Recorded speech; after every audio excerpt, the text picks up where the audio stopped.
আমার সন্তান আমি ইচ্ছে মতো আমার সন্তানকে মারতে পারবো না। আর আমার সন্তান আমি লালন পালন করছি, কিন্তু আমার সন্তানকে আমার প্রয়োজন অনুযায়ী বাসায় রেখে বাইরে বের হতে পারবো না এবং যেতে পারবো না। এটা যদি জানতে পারে তাহলে এই নিয়ম অনুযায়ী কিন্তু বেশ শাস্তি আছে। আর এটা কোন ধরন বা কেমন শাস্তি শুনলে কিন্তু অবাক হয়ে যাবেন। আসসালামু আলাইকুম, সবাই কেমন আছেন?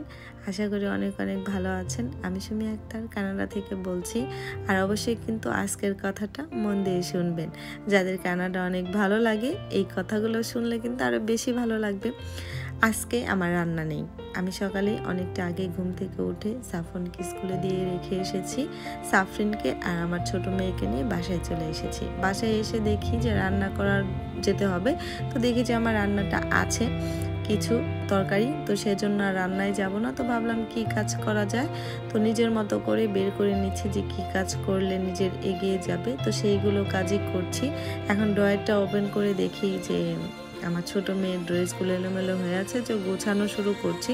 গোছাতে গোছাতে ভাবলাম যে অনেকগুলো ড্রেস তো পরাই না, ছোট হয়ে গিয়েছে, তাহলে এগুলো আলাদা করে রেখে দেই। তো যেই কথা তেমনই কাজ। এই জুতাগুলো খুব সুন্দর, খুবই সুন্দর। দুইটা জুতাই দুইজনে গিফট করেছি, একই রকম জুতা আমি কিনিনি। এখানে বেশিরভাগ ড্রেসগুলোই গিফটের। আমি অল্প কিছু কিনেছি আর বেশিরভাগ ড্রেসগুলো আমি গিফট পেয়েছি, সব কিছুই। তো মাশাআল্লাহ সবগুলো সুন্দর সুন্দর ড্রেস, যেগুলো ছোট সেগুলো আলাদা করে রেখে দেবো। তো কথায় আর কাজে যেটা বলতে চেয়েছি সেখানে চলে আসি। এখানে আমি সেই দিন অনেক বৃষ্টি ছিল, একদিন বৃষ্টির মধ্যে বের হয়েছি। তো বের হওয়ার পর আমি সাফরিনকে রেখে স্কুলে যাচ্ছি। আমি নিয়মটা অনেক কিছুই জানি, অনেক ভালোভাবেই জানি। বেশিটা না জানলেও 90%টা যেহেতু বুঝতে পারছি যে এখানকার নিয়মগুলো কেমন, বা বাচ্চাদের সাথে কেমন করতে হবে, বা আমি কেমনটা করব, কেমন করলে আমার বাচ্চা ভালো হবে। একটা মাই কিন্তু সব থেকে বেশি ভালো জানে। তো এর উপরেও কিন্তু ঊর্ধ্বে কিছু নিয়ম আছে যেগুলো করা যাবে না। আমি আমার সন্তানকে লালন পালন করছি, মারতে পারবো না। কেন পারবো না? এটা না মারা আইনগত শাস্তি পেতে হবে যে কেন আমি আমার সন্তানকে মারছি।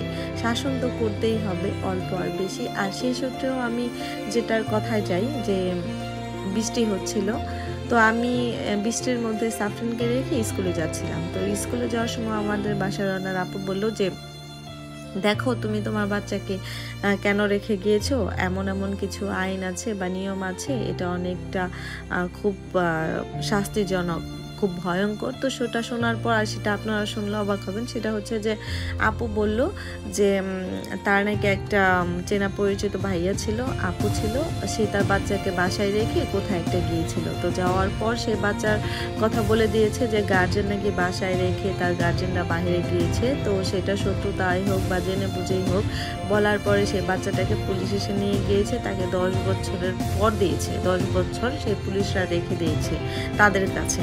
তো ভাবেন, আমি আমার বাচ্চাকে লালন পালন করছি, খাওয়াচ্ছি, পড়াচ্ছি, আমি প্রয়োজন অনুযায়ী ভালোর জন্য আমি আমার বাচ্চাকে বাইরে নিয়ে যেতে পারবো না, মানে রেখে বাসায় রেখে যেতে পারবো না। সেটা যদি জানে কেউ, তাহলে কিন্তু সেই পুলিশ এসে নিয়ে যাবে।